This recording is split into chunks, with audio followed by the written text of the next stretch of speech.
새벽 3시, 남편의 고른 숨소리를 확인하고 천천히 이불을 걷어냈습니다. 복도를 지나 서재문을 열 때 손잡이에서 식은땀이 났지만 저는 멈추지 않았습니다. 손전등을 켜자 책상 서랍 깊숙한 곳에서 낯선 통장이 보였는데 이름은 분명 남편 것이었지만 제가 한 번도 본 적 없는 은행이었습니다. 첫 페이지를 펼치는 순간 숨이 막혔습니다.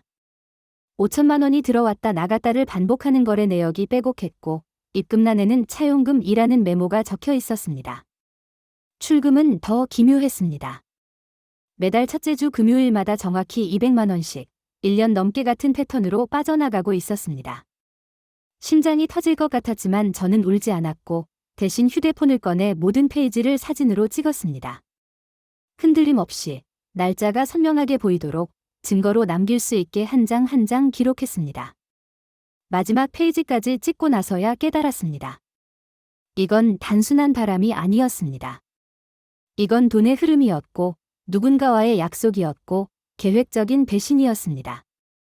30년 결혼 생활이 한순간에 낯선 숫자들로 해체되는 기분이었지만 저는 통장을 원래 자리에 정확히 돌려놓고 서재 문을 잠갔습니다. 복도를 지나 침실로 돌아오는 동안 제 안에서 무언가가 단단하게 굳어지는 걸 느꼈습니다. 아침 식탁은 언제나처럼 평온했고 된장찌개에서 피어오르는 김 사이로 남편은 여전히 신문을 읽고 있었습니다. 저는 커피를 내리면서 최대한 자연스럽게 물었습니다. 요즘 돈 관리는 어떻게 하고 있어요? 우리 노후 준비도 슬슬 구체적으로 해야 할 것 같은데요. 남편은 신문에서 눈을 떼지 않은 채 잠깐 멈칫했다가 웃음을 지었습니다. 그냥 평소처럼 하지. 은행에 넣어두고 적금도 부으면서. 왜 갑자기 그래?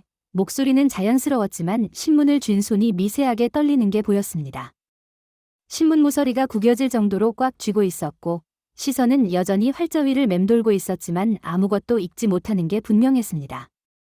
저는 아무렇지 않게 고개를 끄덕이고 계란 프라이를 접시에 올리며 대답했습니다. 아니요. 그냥 문득 궁금해서요.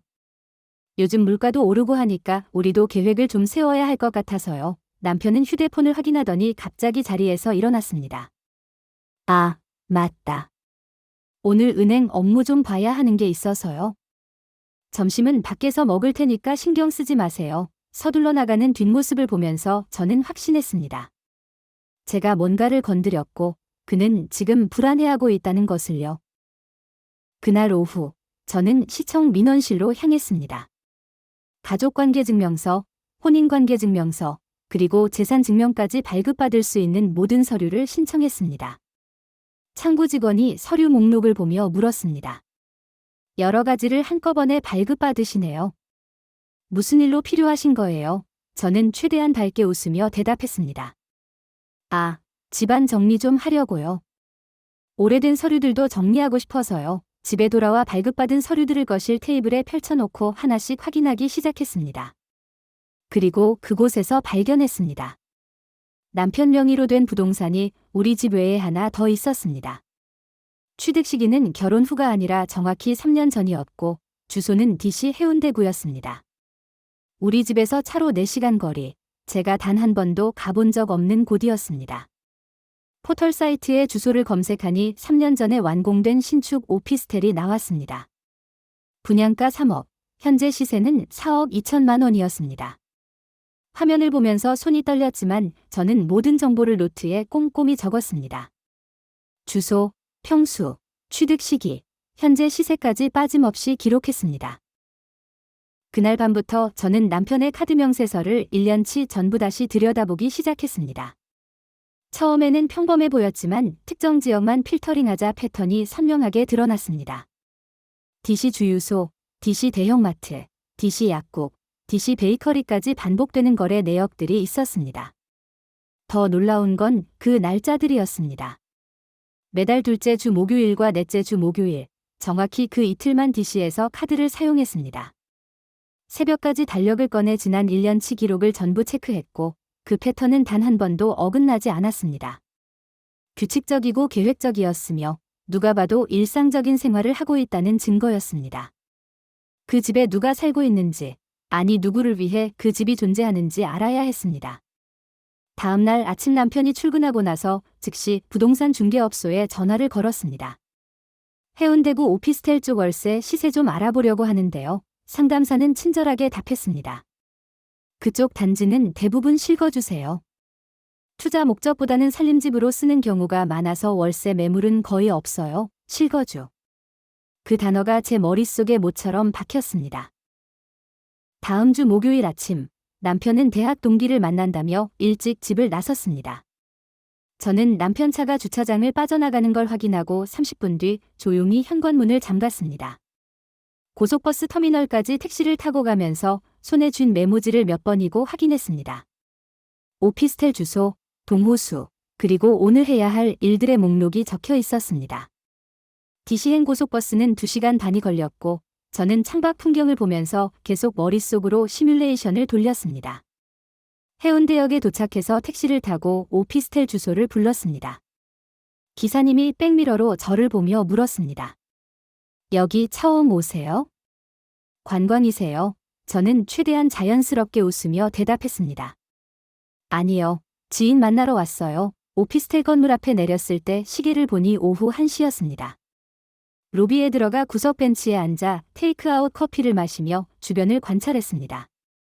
출입하는 사람들의 얼굴을 하나하나 기억하려고 했지만 남편은 좀처럼 나타나지 않았습니다. 혹시 제가 날짜를 잘못 알았나 싶어 불안해지기 시작할 무렵이었습니다. 오후 3시가 조금 넘었을 때 주차장 입구로 익숙한 회색 차가 천천히 들어왔습니다. 남편 차였습니다. 심장이 쿵쾅거렸지만 저는 벤치에 그대로 앉아 신문으로 얼굴을 가렸습니다. 남편은 혼자였고 트렁크를 열어 마트 장바구니 2개를 꺼내 들고 로비로 들어왔습니다.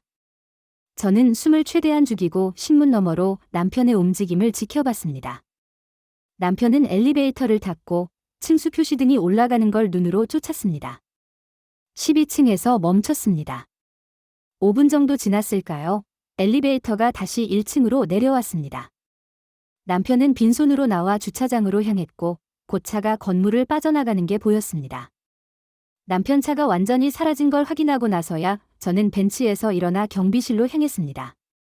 경비 아저씨는 친절하게 웃으며 인사를 받았고 저는 최대한 자연스럽게 물었습니다. 실례지만 1203호에 사시는 분 계신가요? 예전에 알던 분인 것 같아서요. 경비 아저씨는 고개를 끄덕였습니다. 네, 젊은 여자분이 혼자 사세요.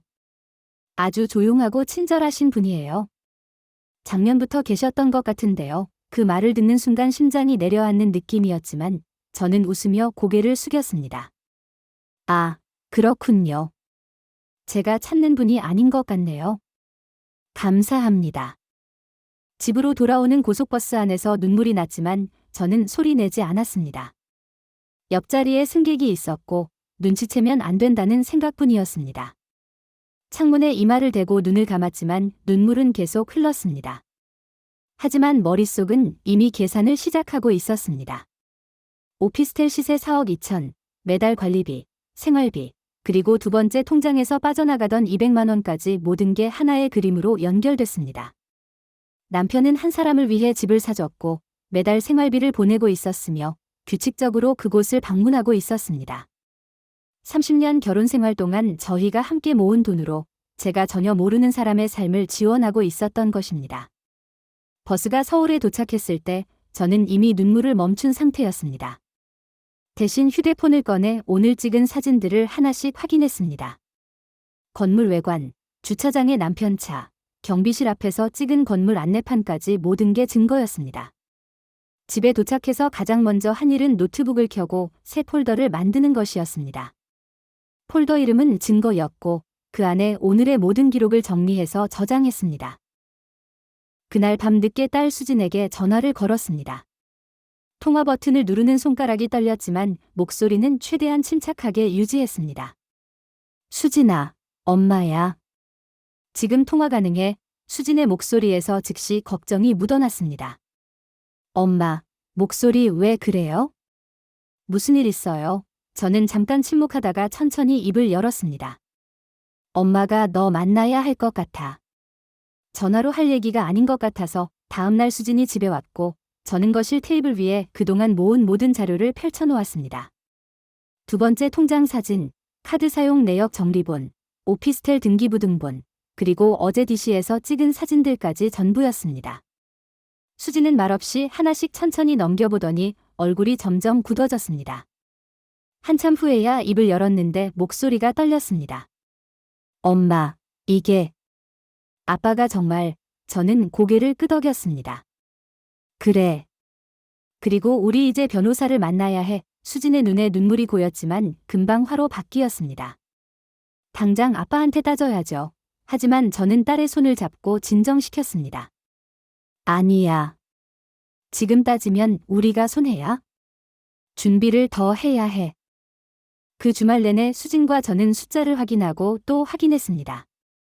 저희 집 시세, 공동명의 예금, 남편 명의 적금, 보험해약 환급금, 그리고 퇴직연금까지 모든 재산을 목록화했습니다. 재산을 반으로 나눈다고 해도, 아니 7대 3으로 나눈다고 해도 저는 혼자 살아갈 수 있었습니다. 월요일 오전, 저는 가정 전문 변호사와 상담 약속을 잡았습니다. 중년의 여성 변호사가 제가 가져온 자료를 꼼꼼히 검토했습니다. 준비를 정말 철저히 하셨네요. 재산 은닉, 혼인 파탄의 책임이 명확합니다. 저는 조심스럽게 물었습니다. 그 오피스텔도 재산 분할 대상이 되나요? 변호사는 확신에 찬 목소리로 답했습니다. 당연합니다. 혼인 기간 중 취득한 재산이고 숨겼다는 것도 유리하게 작용할 겁니다. 사무실을 나오며 수진이 제 손을 꼭 잡았습니다. 엄마, 정말 괜찮아요? 저는 씁쓸하게 웃었습니다. 지금이 제일 괜찮은 것 같아. 이제 끝이 보이니까. 그날 저녁 남편이 퇴근해서 집에 들어왔습니다. 저는 리모컨을 내려놓고 소파에서 일어났습니다. 당신한테 할 얘기가 있어요. 남편의 얼굴이 순간 굳었습니다. 저는 테이블 위에 놓아둔 갈색 봉투를 천천히 집어들었습니다. 이거 열어보세요. 남편은 봉투를 받아들고 천천히 서류를 꺼냈습니다. 이혼 협의서, 재산 목록 정리본, 그리고 지난 몇 달간 모은 증거 자료들이 차례로 나왔습니다. 남편의 얼굴이 순식간에 하얗게 질렸고 목소리가 갈라졌습니다. 대체 이게 뭐야? 저는 차분하게 대답했습니다. 당신이 만든 상황이에요. 저는 정리만 한 거예요. 남편은 서류를 든 채 소파에 주저앉았습니다.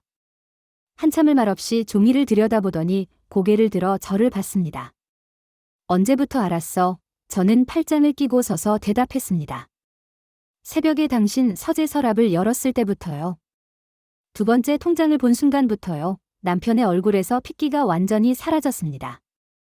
해명할 기회라도 줘야 하는 거 아니야? 저는 쓰게 웃었습니다. 30년이 기회 아니었나요? 3년 동안 그 집을 유지한 게 기회 아니었나요? 남편은 더 이상 할 말이 없다는 듯 고개를 떨구었습니다. 저는 현관 쪽에 미리 준비해둔 가방을 들고 일어났습니다. 앞으로 연락은 변호사를 통해서만 할게요. 남편이 황급히 일어나며 물었습니다. 어디 가려고? 저는 현관문 손잡이를 잡고 뒤돌아봤습니다. 당신이 알 필요 없는 곳이에요. 기다려, 제발. 우리 다시 생각해보자. 남편의 목소리가 떨렸지만 저는 엘리베이터 버튼을 눌렀습니다. 생각은 많이 했어요. 지난 몇 달 동안 매일 밤녘 남편이 제 팔을 잡으려 했지만 저는 한 발 물러서며 말했습니다. 설명은 변호사 사무실에서 하세요. 문이 닫히기 직전 남편이 말했습니다. 내가 잘못했어. 다시 시작할 수 없을까? 저는 남편의 눈을 똑바로 봤습니다.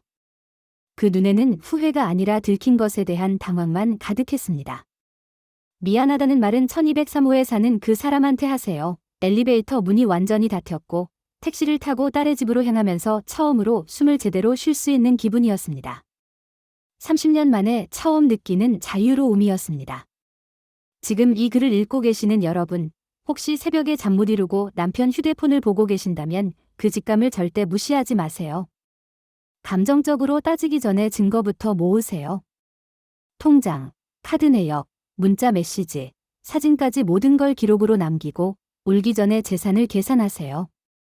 여러분이 지켜야 할 건 자존심이 아니라 여러분의 삶이고 미래니까요. 다음 영상도 놓치지 마세요.